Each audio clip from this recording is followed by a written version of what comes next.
Well, joining us right now is a distinguished author of 3 terrific books. Anybody here ever heard of Catch-22? Right. Joseph Heller. Something Happened, his second book, 18 years later. And Good as Gold, which is his latest book, and it's a terrific book as well. Welcome, Joe. Thank you. Is it true the original title of Catch-22 was Catch-18? Yes. Just wanted to check on that. Now, you want me to tell you why it was changed? It's an old story, and this is supposed to be a program with latest news. But this goes back about 18 years. The book was Catch-18 for the 8 or 9 years I worked on it with my editor. And when it was finally finished and in production, or about to go into production, people who read a trade journal called Publishers Weekly, which announces books that are going to come out in the next 8-10 months, discovered there was a book coming out by another author named Leon Uris, who was much better known than I was, and was going to be called Mila 18. And the publishers, in their wisdom, knew that the American public was not going to want to read 2 books with the number 18 in the title in the same year. And given a choice, they would go with Leon Uris. So what did you say when they said... Well, I said, let's call it Look Home with Angel. and ultimately, my editor, Bob Gottlieb, it is kind of strange because you get a little crazy, and I think you know what I mean, that for perhaps 4 weeks we felt this was the worst possible blow, having to change the title from 18, having lived with no number worked well. And in my mind, I was then working for Call's magazine, writing advertising copy, and I stopped because I was brooding all day long. And I knew no other number in the world would do, an infinity of numbers, and I figured out why. Because 8 and 18 are the only numbers that begin with a vowel, with the exception of 11. But at that same year, there was a motion picture called Ocean's 11, I believe. It really haunted so we could, yeah. And then one day, I didn't come to my senses, but my editor called me and said, hey, I got just a title for it. And I said, yeah, what is it? And he said, Catch-22, and I went, of course. Funny story. I thank you for telling that. You know, well, we could take a minute to talk about, whenever I interview a novelist, I don't like to talk too much about the actual plot because we want people to read the book. No. But one of the things that your central character is dealing with is the government and government bureaucracy.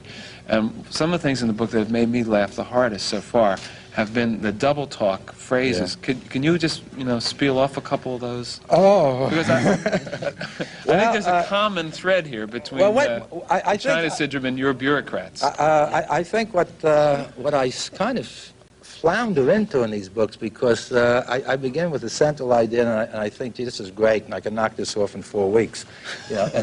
But then characters appear. And I have, the main character of Good as Gold is somebody named Bruce Gold, and he teaches at a university, and as I did, he hates teaching.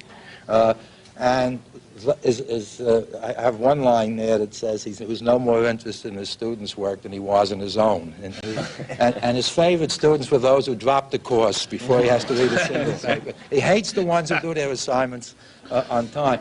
And then he gets a call. He writes a book review of a book written by a new president. I don't identify the president, but it's post-Nixon, and later on there is a newspaper clipping dealing with the Attorney General Griffin Bell and the Richard Helms thing. So if you had to identify it, it would be Carter, although that wasn't my intention. But he gets a call from this man that went to graduate school in Columbia, and the president has written a book, and it's called My Year in the White House. So, and he's published it after being in the White House for 1 year. And have to make a little money, I mean. Well, sure. And Gold, seeing, well, listen, this might be a chance, he's given a good review, and he's kept out one thing that nagged him. Nowhere in this book does the president write about being busy writing this book. So, but he's left that out as review, and they're very grateful. And he gets a call from this man in Washington asking if he'd like to come work for the government. And he doesn't believe it. In Catch-22, Yossarian is very much like Candide or Alice in Wonderland for the first half. Things happen to him. He doesn't really believe it, but he'll go along. And he asks at one point, why do they want me? And this relates to what I heard you say on television with Harvard. He says, well, every presidential administration needs college professors, and we can't go back to Harvard after all they've done. The country wouldn't stand for it. So, and then Gold says, well, how's Columbia? He says, Columbia is still clean. Nobody associates that with anything intellectual. And Brooklyn College is great. So. Then he says, well, you know, what kind of job can I have? And he says, well, you can have any job you choose that we're willing to let you have. You'll have complete freedom as long as you do whatever we want. And